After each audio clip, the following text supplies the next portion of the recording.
बिस्मिल्लाहिर्रहमानिर्रहीम। फोटोसिंथेसिस से शुरू करेंगे जी। फोटोसिंथेसिस के अमल में 6 कार्बन डाइऑक्साइड, 12 पानी के मॉलिक्यूल ग्लूकोज बनाते हैं, साथ में ऑक्सीजन और पानी बनता है। इसके बारे में कल मैंने आपको बता दिया था। इसमें आज जो पहला एमसीक्यूज वो ये है कि कार्बन डाइऑक्साइड की रिडक्शन होती है जिससे ग्लूकोज की फॉर्मेशन होती है। इसी तरह वाटर की ऑक्सीडेशन होती है जिससे ऑक्सीजन की फॉर्मेशन होती है।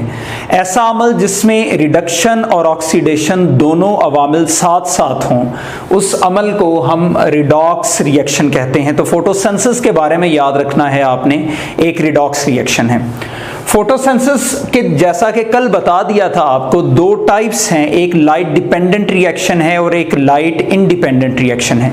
सबसे पहले हम चलते हैं लाइट डिपेंडेंट रिएक्शन की तरफ। ये एक एनर्जी कन्वर्जन मेथड है। इसमें light form of energy chemical energy में कन्वर्ट कर दी जाती है।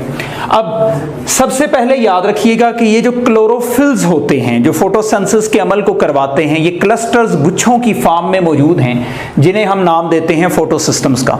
फोटोसिस्टम के सबसे पहले स्ट्रक्चर को अगर देखें तो इसमें 2 चीजें हैं, एक है एंटीना कॉम्प्लेक्स और दूसरी चीज इसमें जो पाई जाती है वो है रिएक्शन सेंटर। रिएक्शन सेंटर में एक मेन पार्ट है जिसे बोला जाता है प्राइमरी इलेक्ट्रॉन एक्सेप्टर, और दूसरे नंबर पे हमारे पास इसमें जो चीज है वो इससे रिलेटेड इलेक्ट्रॉन ट्रांसपोर्ट चेन है। अब यहां पे दूसरा जो पोर्शन इसका एमसीक्यूज के लिए कि फोटोसिस्टम की टाइप्स हैं 2, एक है फोटोसिस्टम 1 और दूसरा है फोटोसिस्टम 2। फोटोसिस्टम 1 पहले दरियाफ्त हुआ और 2 बाद में दरियाफ्त हुआ। और दूसरी अहम बात कि फोटोसिस्टम 1 700 नैनोमीटर पे लाइट को जज़ब करता है, जबकि फोटोसिस्टम 2 680 नैनोमीटर पे लाइट को जज़ब करेगा। तो इसमें से हर दिया गया पॉइंट एक एमसीक्यूज है। अब अगली बात कि जो लाइट डिपेंडेंट रिएक्शन है जो कि थाइलाकॉइड से रिलेटेड है, इसके अंदर 2 इकसाम के अवामिल होते हैं या 2 इकसाम के अवामिल हो सकते हैं। पहला है non cyclic phosphorylation. Phosphorylation basically ATP synthesis को कहते हैं। नॉन साइक्लिक, इसमें साइक्लिक वे में प्रोसेस नहीं घूमता और इसे हम जी स्कीम भी कहते हैं क्योंकि ये जी वे में ये घूमता है, आगे चलता है। आगे हमारे पास जो चीज दूसरे नंबर पे है ये है साइक्लिक फास्फोराइलेशन। 2 चीजें हो गई, एक हमारे पास नॉन साइक्लिक फास्फोराइलेशन, एक साइक्लिक फास्फोराइलेशन। अब हर एक को फर्दन फर्दन पढ़ेंगे। सबसे पहले हमारे पास है नॉन साइक्लिक फास्फोराइलेशन। आप लोगों को इसकी जो रियल पिक्चर है वो भी इधर नजर आ रही है, बाकी इधर से चीज को हम समझ भी लेते हैं। हमारे पास सबसे पहले वाटर का मॉलिक्यूल फोटोसिस्टम 2 पे टूटता है। अगर आप बुक की तरतीब को देखें तो पहले पैराग्राफ में लिखा हुआ है कि फोटोसिस्टम 2 पे 680 नैनोमीटर पे जब लाइट पड़ती है तो वहां पे क्लोरोफिल की ऑक्सीडेशन हो जाती है, और जिस क्लोरोफिल की ऑक्सीडेशन होती है वो अब खुद बहुत बड़ा ऑक्सीडाइजिंग एजेंट बन जाता है। अब यहां पे भी कुछ ऐसा हुआ, ऑक्सीडेशन हो गई। दूसरे पॉइंट में उसने लिखा है कि वाटर का मॉलिक्यूल सनलाइट की मौजूदगी में टूटता है। इस अमल को फोटोलाइसिस कहा गया। यहां पे फोटोलाइसिस हुई, वाटर का मॉलिक्यूल टूटा तो 2 हाइड्रोजन आयंस, 2 इलेक्ट्रॉन और half oxygen, molecular oxygen half molecule उसका बन जाता है। अब यहां पे ये जो प्रोटॉन और इलेक्ट्रॉन है आगे सारा रोल इनका है। अच्छा, अब ये देखिएगा, आप इस डायग्राम में रियल में भी देख लेंगे जो बुक में दी हुई है कि फोटोसिस्टम 2 से ये इलेक्ट्रॉन सारे प्राइमरी इलेक्ट्रॉन एक्सेप्टर की तरफ जाते हैं। यहां पे इलेक्ट्रॉन होल, वो जगह जहां पे इलेक्ट्रॉन ने इकट्ठा होना है, मस्ट बी फील्ड बुक में लिखा हुआ है, एमसीक्यूज है। उसके बाद अब यहां पे इलेक्ट्रॉन ट्रांसपोर्ट जो चेन है या कैरियर्स हैं वो आ जाते हैं। इलेक्ट्रॉन ट्रांसपोर्ट कैरियर यहां पे पहला है प्लास्टोक्विनिन, दूसरा 2 साइटोक्रोम्स के ऊपर मुश्तमिल साइटोक्रोम कॉम्प्लेक्स है, और तीसरा कॉपर कंटेनिंग एक खास प्रोटीन है, कैरियर प्रोटीन, जिसे हम प्लास्टोसायनिन कहते हैं। ये इलेक्ट्रॉन्स को down there concentration gradient move करवाते हैं जिससे फॉर्मेशन होती है एटीपी की। अब एटीपी यहां पे कहां पे बन गया? फोटोसिस्टम 1 पे बन गया। अब फोटोसिस्टम 2 जो है वहां से ये इलेक्ट्रॉन चले और फोटोसिस्टम 1 पे इन्होंने फॉर्मेशन करवा दी किस चीज की? एटीपी की। यहां से आगे मामला कैसे जाता है? अब फोटोसिस्टम 1 पे भी फोटोन आते हैं, फोटोसिस्टम 1 से वो भी इलेक्ट्रॉन और यहां से नए इलेक्ट्रॉन आने वाले जो हैं इसके प्राइमरी इलेक्ट्रॉन एक्सेप्टर पे जाएंगे, फिर फेराडॉक्सिन, ये आयरन कंटेनिंग प्रोटीन है, फेराडॉक्सिन से पहुंचेंगे एक एंजाइम NADP रिडक्टेज पे। यहां पे इन इलेक्ट्रॉन्स की एनर्जी को ये एंजाइम कन्वर्ट करते हुए NADP और 2 हाइड्रोजन इसमें एडिशन करते हुए NADPH प्लस H पॉजिटिव की फॉर्मेशन कर देगा। अब MCQs इसमें से क्या निकलते हैं? पहला कि इसमें ATP की फॉर्मेशन होती है, दूसरा NADPH प्लस H पॉजिटिव की फॉर्मेशन होती है और तीसरा ऑक्सीजन की होती है। ये 3 प्रोडक्ट्स हैं इस नॉन साइक्लिक फॉस्फोराइलेशन के। फिर दूसरी नौइयत का MCQs इसके कैरियर्स के बारे में आ सकता है कि इसमें कौन कौन से इलेक्ट्रॉन ट्रांसपोर्ट कैरियर्स यूज होते हैं, प्लास्टोक्विनिन, साइटोक्रोम, प्लास्टोसाइनिन और फेराडॉक्सिन। फिर इसके बारे में ये आ सकता है कि इसमें NADPH की फॉर्मेशन के लिए किस किस्म का एंजाइम यूज हुआ है, तो वो आप लोगों को पता होगा, NADP रिडक्टेज यूज होता है। फिर पिछले साल UHS में क्वेश्चन आया था, वो आया साइक्लिक फॉस्फोराइलेशन का था, लेकिन इस दफा हो सकता है वो इस बारे में पूछ ले कि नॉन साइक्लिक फॉस्फोराइलेशन में कौन कौन सा फोटो सिस्टम यूज होता है। तो फोटो सिस्टम 1 भी यूज होता है, 2 भी यूज होता है, और इसी तरह ये मामला आगे चलता जाता है। अब इसकी शक्लो सूरत अगर आप देखें तो किस तरह की है, जैसे कि एक Z लफ्ज, Z वर्ड लिखा हो, इसी वजह से इसे Z स्कीम भी कहते हैं। तो इसके तमाम MCQs को आपने इस वीडियो को रिवाइंड करके अच्छी तरह से देख लेना है।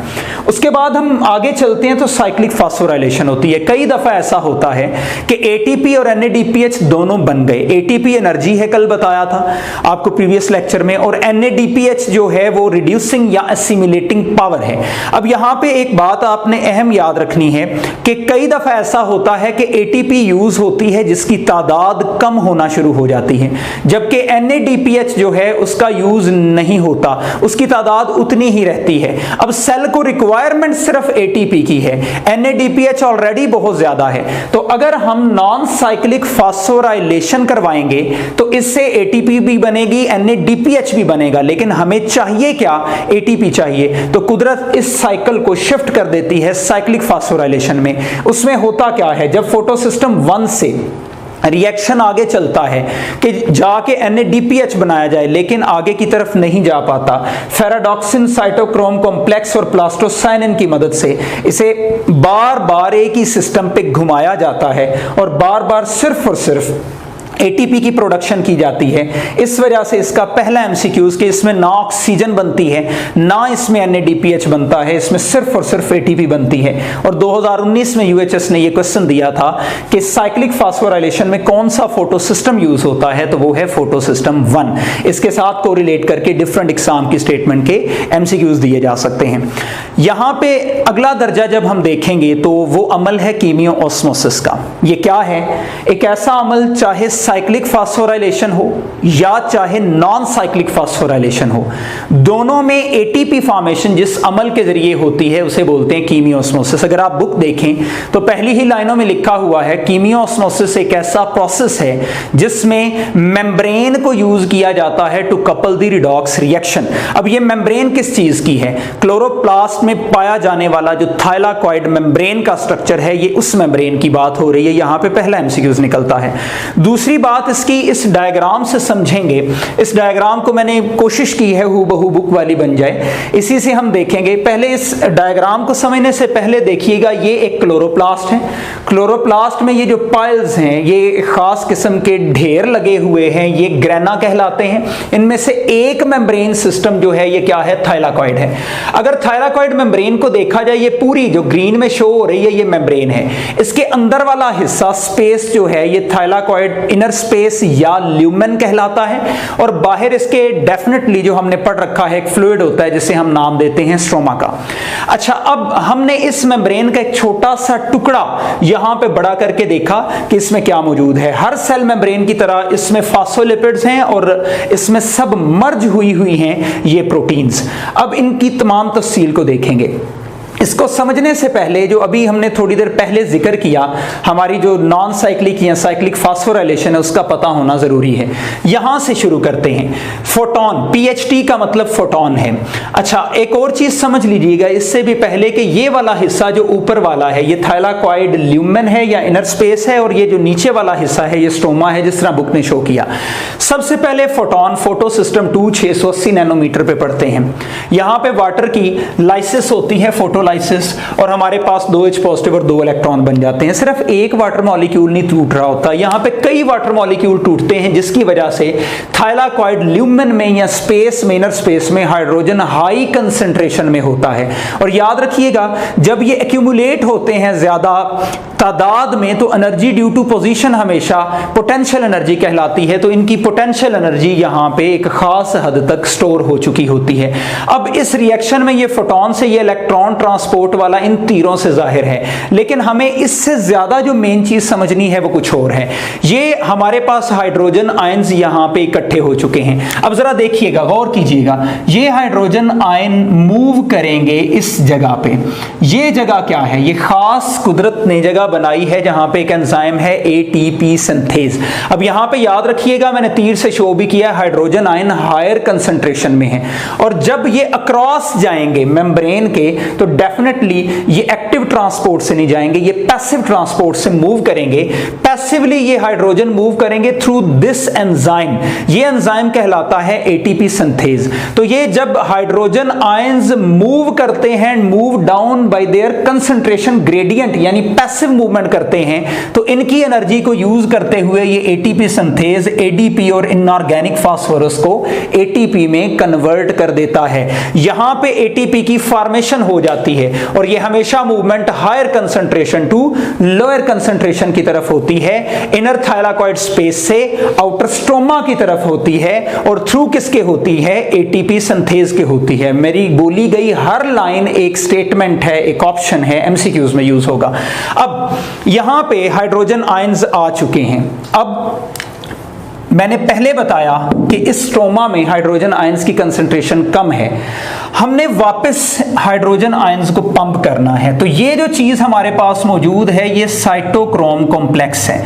साइटोक्रोम कॉम्प्लेक्स के जरिए किताब ने थोड़ी सी इस लाइन को इधर बनाया है, आपने कंसीडर करना है साइटोक्रोम कॉम्प्लेक्स के जरिए ये हाइड्रोजन आयंस अपनी लो कंसंट्रेशन से, याद रखिएगा, अब हाई की तरफ भेजे जाएंगे, और इस चीज को हम बोलते हैं पंपिंग। तो स्ट्रोमा से इनर थाइलाकॉइड ल्यूमेन की तरफ जब हाइड्रोजन को भेजा जाएगा, इस चीज को हम नाम देंगे पंपिंग ऑफ प्रोटॉन्स का। अब यहां पे ये जो पंपिंग ऑफ प्रोटॉन्स होगी ये किसके जरिए होगी? ये साइटोक्रोम्स के जरिए होगी। यहां तक बात एक आपको समझनी है।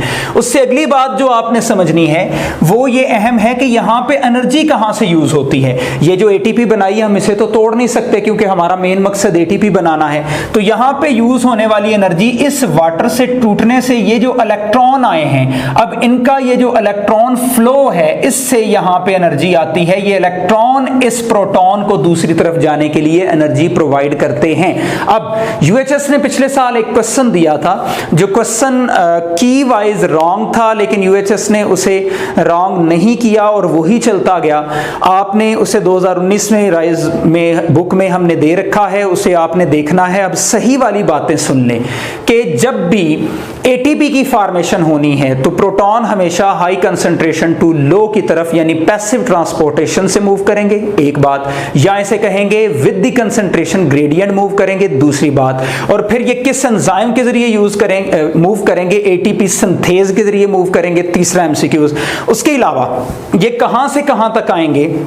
ये चलेंगे थाइलाकॉइड ल्यूमेन से और आएंगे कहां पे? स्ट्रोमा में। और इसके बरक्स जब पंपिंग की जाएगी साइटोक्रोम कॉम्प्लेक्स के जरिए पंप किया जाएगा, तो पंप का मतलब ही नीचे से ऊपर की तरफ होता है। तो लो से हाई कंसंट्रेशन की तरफ भेजना है, साइटोक्रोम कॉम्प्लेक्स के जरिए भेजना है, तो स्ट्रोमा से थाइलाकॉइड ल्यूमेन की तरफ भेजना है। इसी को उल्ट करके यूएचएस ने रॉन्ग एमसीक्यूज क्रिएट किया था। तो लो से हाई की तरफ जो है वो जाना है, साइटोक्रोम कॉम्प्लेक्स के जरिए जाना है। इस वजह से ये जो कंडीशन है है इसको और इसको दोनों को कंफ्यूज नहीं करना। बार बार रिवाइंड करें वीडियो को, आपको इंशाल्लाह ताला इस बात की समझ आ जाएगी। ये प्रोसेस कहलाता है कीमियो ऑस्मोसिस। अब एनर्जी बन चुकी है, एटीपी बन चुकी है, NADPH बन चुका है। अब अगली मंजिल की तरफ जाना है जिसका स्केच आपको प्रीवियस लेक्चर में बताया था। वो क्या है? Ultimate production of sugar. और वो किस में होगी? लाइट इंडिपेंडेंट रिएक्शन में, जिसे हम डार्क साइकिल भी कहते हैं, जिसे हम डार्क रिएक्शन भी कहते हैं, जिसे मेल्विन केल्विन के नाम से केल्विन साइकिल भी कहते हैं। और इसमें एक 3 कार्बन वाला स्टेबल कंपाउंड बनता है, इसकी वजह से इसे C3 पाथ भी कहते हैं। और आखिरी नाम इसका कि इसे नाम दिया जाता है एनर्जी कंजर्वेशन मेथड, क्योंकि इसमें एटीपी को जखीरा कर दिया जाता है केमिकल बॉन्ड की फॉर्म में एक ग्लूकोज मॉलिक्यूल की हद में। तो यहां पे ये अमल क्या कहलाता है? LIR यानी लाइट इंडिपेंडेंट रिएक्शन। इसके दूसरे नाम ये मैंने जिक्र भी कर दिया, यहां पे लिख भी दिए। इसमें MCQs क्या क्या है कि 3 कार्बन डाइऑक्साइड यूज होते हैं, 6 NADPH होते हैं, 9 ATP। इसके रिएक्टेंट्स के बारे में MCQs पूछा जा सकता है, तो इसे क्रैम करना है। फिर शुगर बनती है 6 NADP, 9 ADP, 9 इनऑर्गेनिक फास्फोरस और 3 वाटर के मॉलिक्यूल। प्रोडक्ट के बारे में स्टेटमेंट को घुमा के आपको कंफ्यूज किया जा सकता है। एग्जैक्ट क्रैमिंग करेंगे इक्वेशन की, इंशाल्लाह ताला ये रॉन्ग नहीं होगा। अब इस पूरे प्रोसेस को याद रखिएगा, कुदरत 3 स्टेप्स में करवाती है। पहला है फिक्सेशन ऑफ कार्बन डाइऑक्साइड, दूसरा है रिडक्शन ऑफ कार्बन डाइऑक्साइड और तीसरा है रीजनरेशन ऑफ राइबोलोज बिसफॉस्फेट यानी RUBP। तो सबसे पहले हम इसके जब पूरे स्केच को याद कर लेंगे तो दूसरा प्रोसेस जो इसका लिखा हुआ है एलेबोरेशन वो खुद ब खुद याद हो जाएगा। तो सबसे पहले आपने एक चीज याद रखनी है, फार्मूला रसब बजर का। ये क्या है? ये आपको इसके तमाम नाम क्रैम करवा देगा। R से है RUBP, C से है कार्बन डाइऑक्साइड, P से है 3-फॉस्फोग्लिसरेट, B से है 1,3-बिसफॉस्फोग्लिसरेट। उसके बाद आपके पास G से है ग्लिसरल्डिहाइड 3-फॉस्फेट, G3P जिसे लिखते हैं, और R से है राइबोलोज फॉस्फेट RUP। तो यहां तक आपको रट्टा लगाने के लिए, ये क्रैम करने के लिए ये फार्मूला आ गया। अब इसे टेक्निकली देख लेते हैं, बहुत गौर से देखना है, इसी में से MCQs बनेंगे। सबसे पहले 3 मॉलिक्यूल आते हैं 5 कार्बन वाली एक कार्बोहाइड्रेट RUBP के। ये हमारे पास एक पेंटोज शुगर होती है RUBP। ये 3 मॉलिक्यूल होते हैं, 3 ही मॉलिक्यूल कार्बन डाइऑक्साइड के होते हैं जिनमें एक एक कार्बन है। इनको मिलाने के लिए दुनिया की सबसे अबंडेंटली पाई जाने वाली जो हमारे पास प्रोटीन है, जो एंजाइम के तौर पे यहाँ पे काम आती है, उसे रुबिस्को कहते हैं, वो मौजूद है। यहाँ पे रुबिस्को का कार्बोक्सिलेज एंड यूज होगा, इसका ऑक्सीजनेज एंड फोटो रेस्पिरेशन में होता है, उसका आपने यहाँ पे जिक्र नहीं करना। तो RUBP का रुबिस्को की मदद से कार्बन डाइऑक्साइड के साथ मिलके यहां पे 3 मॉलिक्यूल बनाता है, किस चीज के? 6 कार्बन वाले। लेकिन ये हाईली अनस्टेबल होते हैं, जल्दी टूट जाते हैं और 6 मॉलिक्यूल बन जाते हैं 3 कार्बन वाले। बात एक ही है, पहाड़ा पड़े तो 6 3 दफा ये 18 होता है। तो सेम इधर भी 18 पूरे एटम है, लेकिन ये 6 मॉलिक्यूल बन गए, स्टेबल बन गए 3-फॉस्फोग्लिसरेट के। इस अमल को फिक्सेशन कहते हैं कि इनऑर्गेनिक कार्बन डाइऑक्साइड को प्रॉपर ऑर्गेनिक कंपाउंड के अंदर फिक्स कर दिया गया। This is called fixation of carbon dioxide. अब यहां पे एक अहम नुक्ता आप लोगों ने याद रखना है, क्योंकि पहला स्टेबल बाकायदा बनने वाला कंपाउंड जो है वो 3 कार्बन वाला है, इसी वजह से यहां पे ये बात लिखी जाती है कि ये C3 पाथवे कहलाता है। अब इसकी फास्फोराइलेशन होगी, 6 ATP आएंगे, याद रखना है इस स्टेप पे 6 ATP आते हैं। ये स्टेप पूछ लिया जाएगा MCQs में, किस स्टेप पे किस कंपाउंड के साथ 6 ATP आके रिएक्ट करते हैं या इनके रिएक्शन से कौन सी चीज बन जाती है, तो वो रसब बजर से क्रैम होगा। 6 ATP आके खुद 6 ADP में कन्वर्ट होते हैं और यहां पे बन जाते हैं 6 मॉलिक्यूल 1,3-बिसफॉस्फोग्लिसरेट के। अब यहां पे अमल होता है रिडक्शन का। एडिशन ऑफ हाइड्रोजन या इलेक्ट्रॉन क्या कहलाता है? रिडक्शन। और एडिशन ऑफ ऑक्सीजन क्या कहलाता है? ऑक्सीडेशन। तो यहां पे रिडक्शन का अमल हुआ, 6 NADPH आए, खुद NADP प्लस 6 जो हमारे पास यहां पे क्या बन गए? हाइड्रोजन बन जाते हैं, उसके अंदर कन्वर्ट हो गए। अब यहां पे क्या हुआ, G3P की फॉर्मेशन हो गई। G3P की फॉर्मेशन हुई, ये कितने मॉलिक्यूल बने, 6, 3 कार्बन वाले ग्लिसरल्डिहाइड 3 फॉस्फेट। अब इसमें से एक G3P निकल जाएगा। ट्रायोज शुगर, याद रखिएगा कभी भी डार्क साइकिल में डायरेक्टली ग्लूकोज नहीं बनता, इससे निकलता क्या है, ट्रायोज शुगर निकलती है। यानी एक ग्लूकोज मॉलिक्यूल बनाने के लिए डार्क साइकिल को 2 दफा घूमना पड़ेगा। इस बेस पे एमसीक्यूज में दूंगा भी टेस्ट में, और इससे प्रैक्टिस भी हो जाएगी, यूएचएस भी दे सकती है आपको। एक निकल गया, बाकी रह गए 5 G3P। अब ये रीअरेंज होकर 3 RUP मॉलिक्यूल बनाता है, जिसके साथ 3 ATP मिलते हैं, ADP में कन्वर्ट होते हैं, और फॉर्मेशन हमारे पास अल्टीमेटली हो जाती है RUBP की। इसे बोलते हैं रीजनरेशन ऑफ RUBP। इस पूरे साइकिल को केल्विन साइकिल कहते हैं। अब एमसीक्यूज कैसे आएंगे वो सुने। सीधा सीधा रसब बजर की मदद से ये आपको स्टेप्स आ सकते हैं कि 3-फॉस्फोग्लिसरेट से क्या बनता है, 1,3-बिसफॉस्फोग्लिसरेट। या दूसरा रूप कि 3-फॉस्फोग्लिसरेट से किस तरह से 1,3-बिसफॉस्फोग्लिसरेट बनता है जी, वो 6 ATP से 6 NADP जो फॉर्मेशन होती है उससे। रिडक्शन का प्रोसेस किस किस के दरमियान होता है, लीव रिएक्शन को कौन करता है। अगर हमने फर्स्ट कर ले, वो आपसे एमसीक्यूज पूछ सकता है 10 ग्लूकोज के मॉलिक्यूल बनाने हैं तो हमें कितने ATP चाहिए, रिक्वायर हैं, तो वो कैलकुलेशन आएगी। अगर हमें 5 मॉलिक्यूल ग्लूकोज के जो हैं वो बनाने हैं तो उसमें बाई प्रोडक्ट के तौर पे वाटर मॉलिक्यूल कितने बनेंगे, तो ये तमाम कैलकुलेशंस आपने इस इक्वेशन की मदद से करनी है। ये आपके सामने इस डार्क साइकिल की डायग्राम जो बुक में बनी हुई है बिल्कुल हूबहू वैसी ये भी नजर आ रही है। इन तमाम चीजों को आपने अच्छी तरह से क्रैम करना है। फोटोसिंथेसिस का पूरा पोर्शन यहाँ पे हो जाएगा। एक बात अहम सुन लें, क्योंकि ये खुश्क और थोड़ा सा बोरिंग मामला है, तो आपने मेहरबानी करके इसे अच्छी तरह से क्रैम करके बार बार राइज की बुक से आपने इन एमसीक्यूज की प्रैक्टिस कर लेनी है, और फिर जो हम आपको टेस्ट देंगे उससे भी इंशाअल्लाह ताला आपको इससे फायदा हो जाएगा। खुश रहें, आबाद रहें, अल्लाह हाफिज़।